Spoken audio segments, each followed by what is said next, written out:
बहुत अच्छी मुहिम है और मैं आईपा को धन्यवाद देना चाहता हूँ। सबसे बड़ी जो समस्या है वो है पढ़ाई, एजुकेशन। अगर हमारे घर के बच्चे, आज जो मैं आपको पहले भी बताया कि 82 या 84 हमारी जो टीम है, उसका कपड़े से लेकर के 2 सेट कपड़ा, उसकी पूरे 1 साल की फ़ीस और पूरी की पूरी किताब, जूता, मोज़ा हर चीज़ हम लोग उसको दे रहे हैं। और हम लोग का प्रयास यही हो रहा है कि उनके पारिवारिक जो परिवार के उनके हेड हैं, मुखिया हैं, उनकी सहमति से कि कहाँ वो नाम लिखवाना चाह रहे हैं, हम लोग लिखवा रहे हैं। और उसमें क्या है कि अगर आज परिवार का कोई भी सदस्य पढ़ लिख लेता है, तो फिर उसको किसी की मदद की ज़रूरत नहीं रहेगी। वो कल आईएएस बन सकता है, पीसीएस बन सकता है, एक चपरासी हो सकता है, एक दरोगा हो सकता है, एक डॉक्टर हो सकता है। तो वो अगर लड़का पढ़ लेता है, तो पूरे अपने परिवार को एक नई जगह स्थापित कर सकता है। नमस्कार, मैं हूं राजकुमार गिरी और आप देख रहे हैं आईपा। आईपा यानी कि all India progressive politics association, एक ऐसा मंच जहां हम बात करते हैं जन सरोकार की, जनता से जुड़े उन सभी मुद्दों के बारे में जिससे जनता का हित जुड़ा होता है। इस मुहिम में हम आप सभी जनता से और जनप्रतिनिधि के बीच एक सामंजस्य स्थापित करने का काम करते हैं। हम समाज सेवा के क्षेत्र में काम कर रहे हैं उन लोगों से रूबरू कराते हैं जो समाज सेवा क्षेत्र में अपना सर्वस्व दे रहे हैं। इसी कड़ी में आज हमसे बात करने के लिए एक बहुत ही खास मेहमान मौजूद है, जनाब अजीब आलम जी। समाज सेवा क्षेत्र में लगातार काम कर रहे हैं ये। हम बात करें कोरोना काल की, तो कोरोना काल में कई परिवार तबाह हो गए, कई परिवार के मुखिया कोरोना का शिकार हो गए। ऐसे में अजीम जी उन घरों में गए जहां 2 वक्त की रोटी नसीब नहीं हो पा रही थी। वहां लोगों से मिले और उन्हें जो भी यथासंभव सहयोग बन पड़ा इन्होंने किया। चर्चा ये भी है कि जिन गरीब लोगों की बेटियों की शादी होती है, वहाँ ये पहुँचते हैं और कुछ आर्थिक सहयोग देकर उनका मनोबल बढ़ाते हैं। तो निश्चित तौर पर हम इनका विज़न जानेंगे और आपको बताएँगे कि किस विज़न के साथ ये समाज सेवा कर रहे हैं और आईपा को लेकर इनका क्या विचार है। सबसे पहले आईपा में आपका स्वागत है। धन्यवाद। हम आपसे जानना चाहेंगे, आप जो समाज सेवा के क्षेत्र में काम कर रहे हैं, क्या विज़न है आपका इसको लेकर? एक्चुअल में ये संस्कार जो है हमारे ख़ानदान से, पारिवारिक पृष्ठभूमि से आता है और वो हमारे ब्लड में है। और ये जो समाज सेवा जो है हमारी कोरोना काल से नहीं, ये लगातार 10 वर्षों से चली आ रही है। और पहले क्या था कि हमारी एक लिमिटेशन नहीं थी। पहले जैसे कि एक आवाज़ आई कि बंधे पे बहुत से लोग, बहुत से परिवार जो है टेंट लगा कर के वहाँ पे जीवन यापन कर रहे हैं। और उस ठंड में जब मेरे को खबर मिला तो आपको मालूम होगा कि इस क्षेत्र के कई ऐसे समाजसेवी, अरविंद सागर जी और भी हमारे टीम मेंबर, उनको जो है उस समय हम लोगों ने 1600 जो ज़रूरतमंद बच्चे थे उनके लिए जैकेट्स वगैरह, स्वेटर वगैरह और वृद्ध महिलाएं और वृद्ध पुरुष जो भी थे उनके लिए 1600 यूनिट मंगा करके भिजवाया गया था। लगातार 10 सालों से कई क्षेत्र में हमारी टीम जो है काम कर रही है। हर साल हम लोग कंबल वितरण, जो कि क्वालिटी के ऊपर बहुत ध्यान देते हैं हम लोग, और डायरेक्ट हम लोग मैं खुद देख रेख में उसका परचेजिंग करवाता हूँ। इसके अलावा शादियों में, ज़रूरतमंद लोगों के इलाज में, अभी कल एक ऐसा, मैं गोरखपुर में था लेकिन एक आवाज़ आई कि एक यूनिट ब्लड की ज़रूरत है। इमीडिएट हमारे टीम मेंबर आगे बढ़ कर के और ब्लड की जो है ज़रूरत को पूरा कराया। इसके अलावा भी अभी हमारी टीम जो है 82 बच्चों की पढ़ाई का पूरा जो है खर्चा उठा रही है। तो इस तरह से ये हमारा लगातार 10 वर्षों से हम लोग इस क्षेत्र में लगे हुए हैं। लेकिन कोरोना काल में बहुत कुछ सीखने को मिला, जहाँ पे भाई भाई का नहीं था, बेटा जो है बाप को छोड़ के हॉस्पिटल में भाग जा रहा था। उस समय हमारी संस्था जो है, हमारी जो टीम अजीम आलम है, आगे आई। लगभग 2200 परिवार को हम लोगों ने राशन उपलब्ध कराया और उसमें बहुत कुछ सीखने को मिला। पहला जो कोविड चक्र था उसमें, और उसमें हम लोगों ने देखा जी कि आलीशान बिल्डिंग है लेकिन वहाँ पे भी चूँकि सबकी नौकरी जा चुकी थी और घर पे खाने के लिए नहीं था। और उस जगह चूँकि वो स्वाभिमानी लोग थे, हमारे बाज़ार के लोग, वहाँ पे भी हम लोगों ने रात के अंधेरे में, कि उनके स्वाभिमान को ठेस ना पहुँचे, हम लोगों ने राशन उपलब्ध कराया।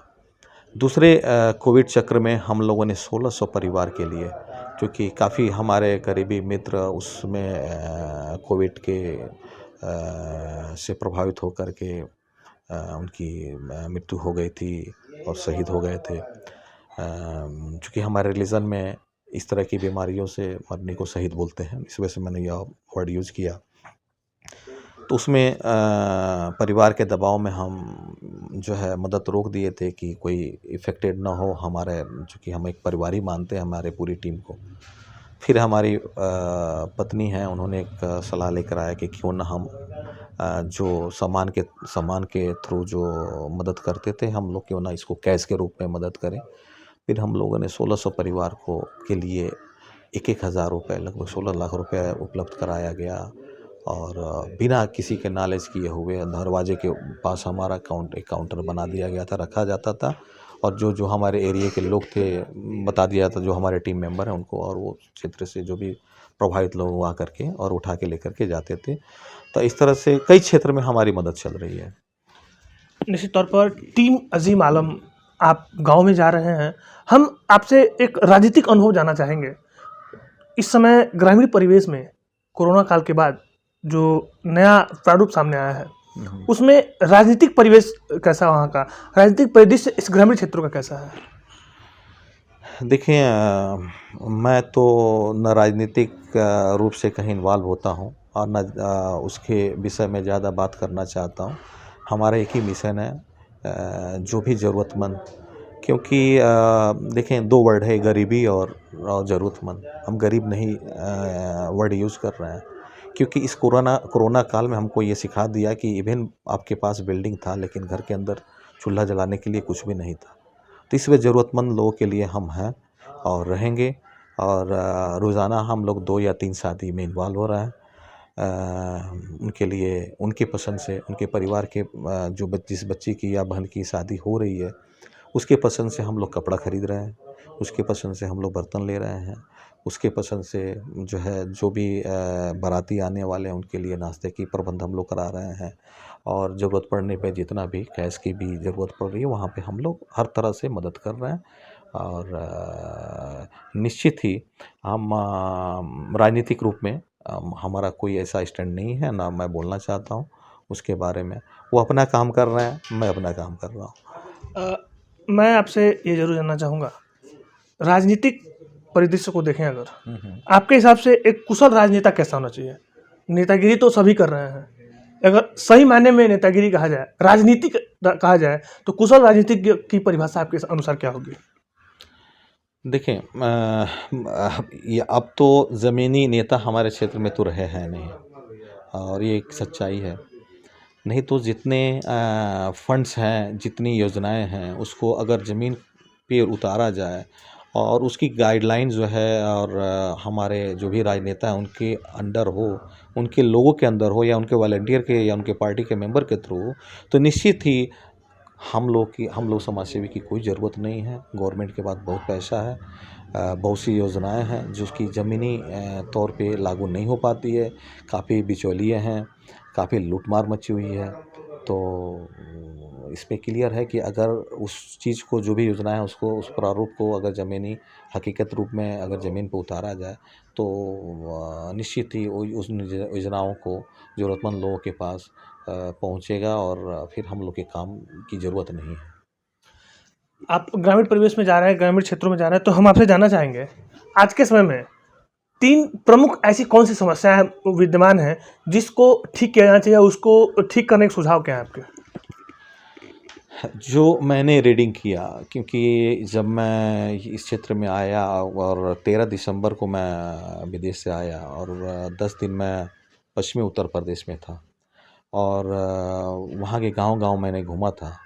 मैं घूमा और यहाँ पे जब आया, अपने क्षेत्र में घूमा, तो चूँकि मेरी पहले जो कंट्रीब्यूशन होता था फ़ाज़िल नगर के लिए या शिवरही के लिए भी होता था, बस्ती के लिए, गोरखपुर के लिए, बिहार में, देवरिया में, जब मैं अपने क्षेत्र में मैं घूमा, तो मैं देखा कि सबसे ज़्यादा ज़रूरतमंद हमारे क्षेत्र में है और इमीडिएटली मैंने उसको कट ऑफ किया।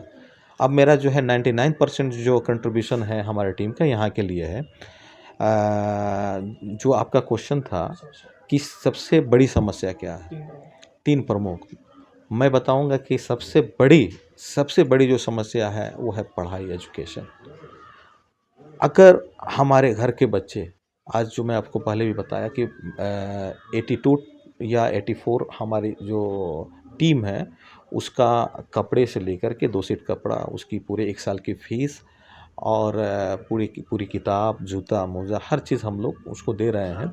और हम लोग का प्रयास यही हो रहा है कि उनके पारिवारिक जो परिवार के उनके हेड हैं, मुखिया हैं, उनकी सहमति से कि कहाँ वो नाम लिखवाना चाह रहे हैं, हम लोग लिखवा रहे हैं।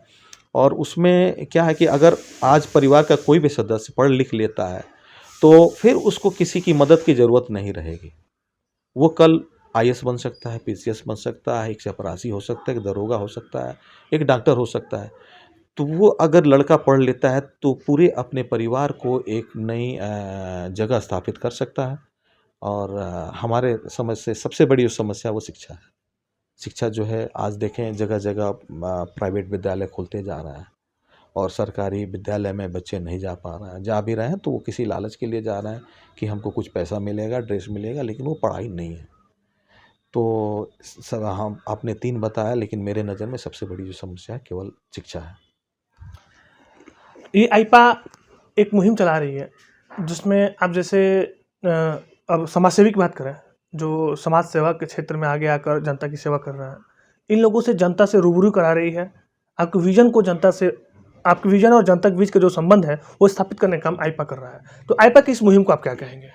बहुत अच्छी मुहिम है और मैं आईपा को धन्यवाद देना चाहता हूँ कि आप जो है हमारी जो ये सेवा भावना है उसको समाज से जोड़ेंगे और आपके माध्यम से मैं ये हमारे जो ज़रूरतमंद लोगों के मैं बताना चाहता हूँ, अपने दुधई क्षेत्र के जो भी लोग हैं जो अपने बच्चों को पढ़ा नहीं सकते हैं, जो अपनी बच्चियों को पढ़ा नहीं सकते हैं, वो हमारे जो कमेटी है हर जगह है और आप उसको हैंड ओवर कर दें। हम उनकी पढ़ाई का, उनकी फ्यूचर में जो भी पढ़ाई होगी, हायर एजुकेशन तक हम प्रबंध करेंगे। और जो भी ज़रूरतमंद जिनकी शादियां नहीं हो पा रही हैं और किसी आर्थिक स्थिति के कारण शादी नहीं हो पा रही, उसमें भी हम सहयोग करेंगे। और इलाज के लिए भी अगर हमारा जो भी ज़रूरतमंद हो, अगर हमारी टीम की ज़रूरत होगी, हम वहाँ भी सहयोग करेंगे। और टीम अज़ीम आलम आपका सहयोग में हमेशा तत्पर है और हमेशा सहयोग करता रहेगा। बहुत बहुत धन्यवाद आईपा को कि आप इस मुहिम से जुड़े हुए हैं और हमारे जीवन में पहली बार इस तरह का कोई चैनल जो है जो कि समाज सेवक को आगे कर रही है। बहुत बहुत धन्यवाद। आप बहुत बहुत बधाई के पात्र हैं। धन्यवाद। हम बात कर रहे थे अज़ीम आलम जी से। अब ये एक टीम बना रखे हैं, वो टीम ऐसी युवाओं की है जो सिर्फ जनहित के लिए जुड़ी है और जनहित में काम कर रही है, इसलिए इस टीम का नाम है टीम अज़ीम आलम। हमने इनसे बात किया, जाना इनका विजन क्या है जनसेवा को लेकर। अगली कड़ी में अगले मेहमान से हम आपसे बात कराएंगे और बताएंगे उनके विजन के बारे में और आईपा के इस मुहिम के बारे में उनसे जानकारी लेंगे। बने रहिए हमारे साथ, देखते रहिए आईपा। नमस्कार।